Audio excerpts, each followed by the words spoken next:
Okay, so today's topic is ratio and proportion. Let's start with it. Ratio and proportion. तो सबसे पहले अभी हम बात करेंगे यहाँ पे रेशियो की, ठीक है। तो रेशियो क्या होता है, सबसे पहले फॉर एग्जाम्पल अगर लिखा हुआ है A:B, दैट इज 2:3, ठीक है। तो ये हमारा क्या है, रेशियो है, ठीक। अब आगे देखते हैं इसी पे बेस, ठीक। ये A:B दैट इज 3:2:3। इसका मतलब क्या है कि A की वैल्यू जो है वो 2 है और B की वैल्यू कितनी है, 3, रेशियो के फॉर्म में, ठीक। अब इसी पे बेस थोड़े से क्वेश्चन से समझते हैं। सपोज एक क्वेश्चन दिया हुआ है आपके पास, if sum of A and B is 50, find A and B, as value केवल, ठीक। केवल अगर A की वैल्यू फाइंड करनी होगी तो क्या करेंगे, हमें पता है A और B कितना है, 2 + 3 दैट इज 5, A + B हो गया आपका 5, ठीक है। इसकी वैल्यू हो गई 5। और अगर 1A, अगर हम इसको मान रहे हैं 5 है, ठीक है, तो 2 + 3 यानी 5B, और ये रेशियो में है यानी 2A और B भी है, तो ये कितना हो गया हमारा, इसको हम ऐसे समझते हैं 5B = 50, क्योंकि सम दिया हुआ है इन्होंने यहाँ पे, ठीक है। तो अगर 1 की वैल्यू निकालें तो 1A की वैल्यू कितनी हो जाएगी, 10, 1A की वैल्यू 10 है, तो 2R की वैल्यू कितनी हो जाएगी, 2 × 10 दैट इज 20, ठीक है। और समझते हैं थोड़ा सा अच्छे से इसको क्लियरली, ये तो सम की बात हो गई, ठीक है। अब हम बात करते हैं प्रोडक्ट की। If product of A and B is 600, find A's value. तो अब इसको कैसे सॉल्व करेंगे, अब देखो यहाँ पे क्या करेंगे, आप कहेंगे जैसे पहले पीछे किया था 5B लेते हुए, इसी तरह यहाँ पे हम देखेंगे 6R = 600, तो 1R की वैल्यू कितनी हो जाएगी, 1R की वैल्यू हो जाएगी 100, और 1R की वैल्यू 100 है, तो 2R की कितनी हो जाएगी, R = 200, ठीक, सॉरी 2 × 100 दैट इज 200। लेकिन ये गलत हो जाएगा। क्यों गलत हो जाएगा, क्योंकि जब हम लोग मल्टीप्लिकेशन की बात करते हैं प्रोडक्ट में, तो R भी मल्टीप्लाई में चला जाएगा, तो ये 6R जो है वो 6 स्क्वायर हो जाएगा, ठीक है। और इसी तरह ये भी स्क्वायर हो जाएगा, ये भी स्क्वायर हो जाएगा, तो यहाँ से एक 0 हट जाएगा, तो केवल वैल्यू आपकी कितनी रहेगी, 20, ठीक है। फिर इसके बाद और समझते हैं, नेक्स्ट क्वेश्चन देखते हैं। ये इस तरह के क्वेश्चंस जो हैं वो आते हैं, ठीक है। तो अभी हम लोगों ने क्या डिफरेंस देखा, सम और प्रोडक्ट। प्रोडक्ट में हमेशा वेरिएबल वैल्यू भी मल्टीप्लाई होती है, यानी x अगर दिया हुआ है तो 2 बार जो x होगा, x × x जो है वो x² बन जाएगा। इसी तरह स्क्वायर हटाने के लिए हमें वैल्यू कम करनी पड़ेगी, ठीक है, समझ गए। नेक्स्ट क्वेश्चन पे आते हैं। नेक्स्ट क्वेश्चन से ध्यान से देखिएगा, क्योंकि इस तरह के क्वेश्चन ही सबसे ज़्यादा पूछे जाते हैं। चलो सबसे पहले, if A, B and C are 1/2 = 3/4 = 6, find A = B = C, ठीक है। ऊपर वाला केवल समझाने के लिए था, अब यहाँ से हमारे क्वेश्चन मेन स्टार्ट हुए हैं, ठीक है। तो अगर हम सबसे पहले देखें, इसको अपने ट्रेडिशनल वे में करेंगे, जैसे कि 9th-10th में करते थे, तो बहुत टाइम लगेगा। इसको अगर शॉर्टकट से देखें फटाफट करने के लिए, ज़्यादा पेन पेपर ना उठाना हो, तो सबसे पहले क्या करते थे, नीचे तीनों का हम लोग ले लेंगे एलसीएम। क्या ले लेंगे, एलसीएम। इसके नीचे कुछ नहीं है, इसका मतलब 1 है, तो 4 और 2 का एलसीएम कितना हो जाएगा, एलसीएम हो जाएगा 4। देखते ही पता चल गया यहाँ पे 4 हो रहा है, ठीक है। तो हम लोग क्या करते थे, यहाँ को 4 से सबसे मल्टीप्लाई कर देंगे ऊपर से, ठीक। यही तो शॉर्टकट होता था, मतलब इसको लॉन्ग प्रोसेस में करेंगे तो वैसे कर लेंगे, वरना नॉर्मल अगर आपको करना है तो मल्टीप्लाई कर दीजिए, तो 4/2 आपको 2 ही देगा। फिर 12/4 कितना दे देगा, 3 दे देगा। 6 × 24 = 24, तो ये आपका रेशियो आ गया, ठीक है। तो यहाँ पे तो मैंने लिख के बता दिया, इसको भी लिखने की जरूरत नहीं है, आप डायरेक्ट इसको सोचेंगे, देखेंगे एलसीएम 4 आ रहा है, मल्टीप्लाई किया, जितना आंसर आ रहा है शॉर्ट फॉर्म में लिख देंगे, ठीक। Question solve. नेक्स्ट देखते हैं, if A, B and C are 1/2, 1/4, 1/5। तो इसमें क्या फाइंड करना है, A:B:C। तो अब इसको कैसे करेंगे, सेम प्रोसेस, 2, 4 और 5 का हमने क्या ले लिया, एलसीएम। कितना आ जाएगा 2, 4, 5 का एलसीएम, एलसीएम हो जाएगा आपका 4, 5 से 20, ठीक, 20 आ गया आपका एलसीएम। मल्टीप्लाई कर दो 20 को ऊपर ए से, बी से और सी से, ठीक। तो कितना आंसर आ जाएगा यहाँ पे, ये आ जाएगा आपका 10, ठीक, ये आ गया आपका 10, 4 × 5, ये आ गया 5 और ये हो गया 4, खत्म, ठीक है, दैट्स इट। कितना आसान था ये। नेक्स्ट देखते हैं क्वेश्चन नंबर 5।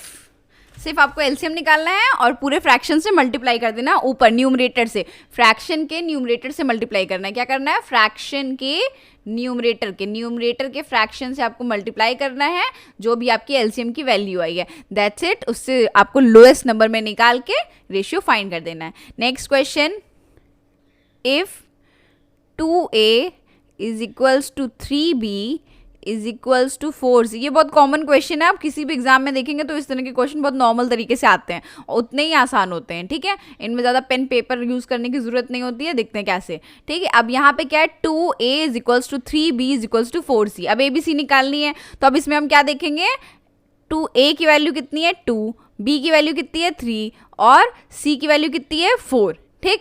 तो अब अगर हम इनका एलसीएम ले लें, किसका किसका, 2, 3 और 4 का, तो एलसीएम कितना आ जाएगा, 3, 4 = 12, ठीक, 2 क्योंकि रिड्यूस्ड फॉर्म में इसलिए डायरेक्ट निकाल लेंगे, ठीक है, ये 12 आ गया। अब जो भी एलसीएम आया है यहाँ पे, क्योंकि ये मल्टीप्लिकेशन में है ऑलरेडी, तो फ्रैक्शन में कन्वर्ट करने के लिए हमें इसको क्या करना पड़ेगा, डिवाइड करना पड़ेगा। किससे, एलसीएम से। क्या करना पड़ेगा, डिवाइड करना पड़ेगा एलसीएम से। ऊपर मल्टीप्लाई इसलिए कर रहे थे क्योंकि वो पूरी वैल्यू दी हुई थी, ठीक है, ये पूरी वैल्यू दी हुई थी, यहाँ पे रेशियो निकालना था केवल, लेकिन यहाँ ये इसके साथ मल्टीप्लिकेशन में है, इसलिए हम लोग इसको यहाँ पे डिवाइड कर रहे हैं। तो अब आंसर कितना जाएगा, ये 1/6, ये कितना जाएगा 1/4 और ये आ जाएगा 1/3। तो आपका रेशियो हो जाएगा 6:4:3, दैट्स इट। नेक्स्ट क्वेश्चन पे आते हैं। ये मोस्ट रिपीटेड क्वेश्चन है, मोस्ट रिपीटेड। आप कोई भी एग्जाम उठा के देखेंगे ये क्वेश्चन आपको दिख ही जाएगा, नंबर्स अलग हो सकते हैं बट सेम पैटर्न में होगा। इफ A:B = 3:2, B:C = 4:7 और C फाइंड A, ठीक, फाइंड A। इसमें आपको क्या फाइंड करना है, फाइंड A:B:C, इतना फाइंड करना है, ठीक है। तो आप इसमें सबसे पहले क्या करते हैं, इसका अप्रोच क्या होगा क्वेश्चन को सॉल्व करने का, कॉमन क्या है वो देखेंगे। तो पहले में A B है, दूसरे में B और C है, तो B आपको दोनों जगह से कॉमन दिख गया, ठीक है। तो अब B की वैल्यूज देखेंगे, एक जगह B की वैल्यू 2 है और एक जगह B की वैल्यू 4 है, तो अब हम इसे क्या करेंगे, कॉमन कर लेंगे। कॉमन करने के लिए क्या करेंगे, इसको 2 से मल्टीप्लाई करेंगे, और हमारा अप्रोच क्या कहता है कि अगर एक से मल्टीप्लाई कर रहे हैं तो दूसरे से भी मल्टीप्लाई करना ही पड़ेगा। तो इसको हमने 4 बना लिया, तो ये बन गया 2 3 6 और ये बन गया 4 और ये बन गया 4:7, ये ऑलरेडी था इसलिए मल्टीप्लाई किया नहीं हमने। तो ये हमारी नई वैल्यू आ गई A:B की और B:C की। यहाँ से B हमारा हो गया कॉमन, ठीक है। अब जैसे ही B कॉमन हुआ, आपका आंसर आपको मिल गया। तो 6:4:7 is your ratio of A:B:C, that's it, ठीक। अब नेक्स्ट क्वेश्चन देखते हैं, कितना आसान था देखो, ठीक है, और बहुत ज़्यादा पूछा जाता है। नेक्स्ट क्वेश्चन है, if A:B = 6:5 and A:C = 10:7, तो find the ratio of A:B:C। तो फाइंड हमें हमेशा ABC ही करना होगा और वैल्यू आपको दी होगी। फिर से यहाँ पे देखेंगे A कॉमन है, बट A की वैल्यू जो है वो अलग अलग है। तो A की वैल्यू कॉमन करने के लिए क्या करेंगे, हम लोग इसको देखेंगे कैसे कर सकते हैं, इसको मिनिमम देखेंगे अगर, तो हम इसको 5 से मल्टीप्लाई कर देते हैं, ठीक है। 5 6 30 और इसको भी 30 बनाना है तो उसको 3 से कर देंगे। तो अप्रोच क्या कहता है, सबसे करना होगा, इसको भी 5 से करना होगा। तो न्यू रेशियो कितना आ जाएगा हमारा 30, 6 5 30, 30:25 और नीचे न्यू वैल्यू कितनी हो जाएगी 30:25, 21। तो हमारी नई वैल्यू क्या आ जाएगी, 30:25:21। और रिड्यूस हो सकता है नहीं, बस वैल्यू खत्म। ठीक है, सिर्फ इसमें मल्टीप्लाई करना है कॉमन करके। नेक्स्ट क्वेश्चन देखते हैं इसी पे based. If a is to b is equals to 2:5, b is to c is equals to 1 is to 7, and इसमें एक और वैल्यू बढ़ गई है, c is to d is equals to 3 is to 1, then find a is to b is to c is to d। ये हमें find करना है। ठीक है, तो अब इसमें क्या करते हैं, ये जैसे ही वैल्यू बढ़ी है इसके साथ में हमारा काम भी बढ़ जाएगा। इसमें क्या करेंगे, यहाँ पे हमें बनानी होती है सैपलिंग, ग्रो करना होता है। ठीक है, इस मेथड को कहते हैं सैपलिंग मेथड। कैसे करेंगे, जैसे हम लोग सीड्स प्लांट करते हैं ना, खेतों में देखा होगा लाइन से मेड़ बनाई जाती है फिर प्लांट करते हैं, तो यहाँ पे भी कुछ ऐसे ही करेंगे। कैसे, A, B, C और D 4 वैल्यू हैं। A की वैल्यू कितनी दी हुई है, A की वैल्यू 2 दी हुई है। ठीक है, B की वैल्यू कितनी दी हुई है, 5 दी हुई है। C की वैल्यू कितनी है, 3 है। और D की वैल्यू कितनी है, सॉरी एक लाइन में लिखेंगे। ठीक है, A की वैल्यू इतनी, ठीक, B की वैल्यू इतनी। फिर सेकंड सेशन में देखेंगे C की वैल्यू और D की वैल्यू। ठीक है, सॉरी B और C की, तो B की फिर से वैल्यू कितनी दी हुई है, 1 दी हुई है और 7 दी हुई है। फिर थर्ड सेशन में देखेंगे C की वैल्यू दी हुई है 3 और उसकी D की वैल्यू दी हुई है 1, और जो खाली जगह है उस पर डैश लगा देंगे। ठीक, तो हमारे पास कितने खाली ब्लॉक्स हो गए, 1 2 3 4 5 6 खाली है। अब इसको फिल कैसे करते हैं, इसको नियरेस्ट नंबर से फिल कर लेते हैं। यहाँ पे 3 है तो यहाँ भी 3 हो जाएगा, यहाँ पे 3 है तो यहाँ भी 3 हो जाएगा, यहाँ पे 1 है तो यहाँ पे भी 1 हो जाएगा, यहाँ पे 5 है तो यहाँ पे भी 5 हो जाएगा, और यहाँ पे 5 है तो यहाँ पे भी 5 हो जाएगा, यहाँ पे 7 है तो यहाँ पे भी 7 हो जाएगा। अब क्या करते हैं, पूरे को मल्टीप्लाई कर देते हैं। कैसे मल्टीप्लाई करते हैं, ऊपर से नीचे की ओर। ठीक, ऊपर से नीचे की ओर मल्टीप्लाई कर देंगे। मल्टीप्लिकेशन में कोई फर्क ही नहीं पड़ता, ऊपर से नीचे करो चाहे नीचे से ऊपर करो।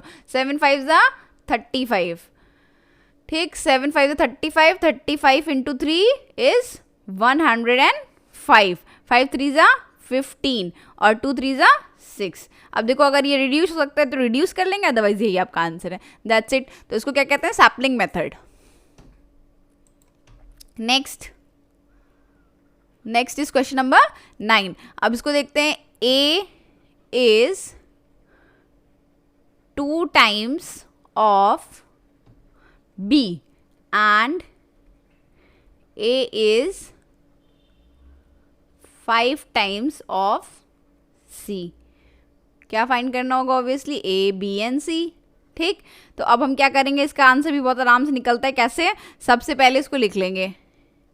A is to B कितना कह रहे हैं, A is to B इनका कहना है A is 2 times of B, तो A 2 है तो B कितना होगा, 1। ठीक, तो ये 2 टाइम्स हो गया। इसी तरह फिर A की वैल्यू को C से डिनोमिनेट किया हो तो A is 5 टाइम, तो अब A 5 है और C फिर से 1 है। ठीक, तो अब हम क्या करेंगे, हमने देखा यहाँ पे भी लास्ट क्वेश्चन में जो अप्रोच लगाया था, A की वैल्यू को कॉमन कर लेंगे। तो इसको हम किससे मल्टीप्लाई कर लें, इसको हम कर लें 5 से, इसको 5 से करेंगे तो इसको भी 5 से करना पड़ेगा। ठीक है, और इधर देखेंगे कितना हो गया, 5 2 10, इसको 2 से कर ले, फिर इसको भी 2 से कर लें। ठीक, तो ये कितना हो गया, 10:5 न्यू वैल्यू आ गई, और इसकी आ गई 10:2, तो 10 कॉमन हो गया हमारा। ठीक, तो A की वैल्यू कितनी है, 10, और B की वैल्यू है 5 और C की वैल्यू है 2। खत्म, क्वेश्चन सॉल्व। ठीक है, अब लास्ट क्वेश्चन पे बढ़ते हैं। बहुत ही आसान सा है ये, क्वेश्चन नंबर 10। लास्ट क्वेश्चन हमारा, if A upon B plus C। जितना डरावना क्वेश्चन उतनी आसानी से सॉल्व हो जाएगा, और जितना साधारण लगेगा उतना डिफिकल्ट होगा। ठीक, ये हमारी A upon B plus C की वैल्यू है। इसी तरह B upon A plus C की वैल्यू दी हुई है 3/7। इसी तरह हमें निकालना है A is to B is to C की वैल्यू। ठीक, अब हमें ये फाइंड करना है। तो अब अगर हम देखें इस क्वेश्चन में, तो A upon B plus C जो है उसको कैसे सॉल्व करेंगे, A upon B plus C, इसकी वैल्यू हमें दी हुई है 2/3। ठीक है, तो अब अगर इसको खोल के देखें तो क्या हो जाएगा, यहाँ पे तीनों ही वेरिएबल हैं, A plus B plus C। तो A plus B plus C कितना हो रहा है, अगर देखा जाए 2 और 3 है तो ये हो रहा है 5। ठीक, ये हो रहा है कितना, 5। इसी तरह B अपॉन a प्लस सी, ठीक, इसकी वैल्यू कितनी है 3/7, तो 3 + 7 कितना हो रहा है 10, यानी a प्लस बी प्लस सी, तो यहाँ पे वैल्यू कितनी हो रही है 10। अब ये 10 है और ये 5 है, तो a प्लस बी की दो अलग अलग वैल्यू तो हो नहीं सकती, तो क्या करेंगे हम एज यूजुअल मल्टीप्लाई कर देंगे। तो यहाँ पे हमने 5 को मल्टीप्लाई कर दिया 2 से, तो वैल्यू 10 आ गई, ठीक। अब इससे किया है तो इन लोगों को भी करना पड़ेगा, इधर भी 2 और इधर भी 2, तो अब हमारी नई वैल्यू कितनी आ गई, नई वैल्यू हमारी आ गई a/b प्लस सी की नई वैल्यू है 4/6, और इधर हो गई हमारी b/a प्लस सी की न्यू वैल्यू 3/7, ठीक। तो अब फाइनली हमारे रेशियोज की वैल्यू कितनी आ गई, a/b/c की वैल्यू कितनी आ गई, पहले देखेंगे a की वैल्यू हर जगह से एक ही है 4, ठीक, तो b की वैल्यू कितनी है 4, और सॉरी b की वैल्यू कितनी है, b प्लस c जो है वो 6 है, और a प्लस ये 6 है और ये 3 है, ठीक है, तो ये कितना हो सकता है, ये 3 रहेगा, ठीक, और c की वैल्यू भी 3 रहेगी क्योंकि a प्लस सी है, तो माइनस कर लेंगे क्योंकि a की वैल्यू हमारे पास है, तो 4 में से माइनस कर लेंगे, ठीक, तो ये फिर से 3 आ गया, तो a/b/c की वैल्यू आ गई 3। तो आई होप ये क्वेश्चन आप लोग को समझ में आएंगे। Thank you so much.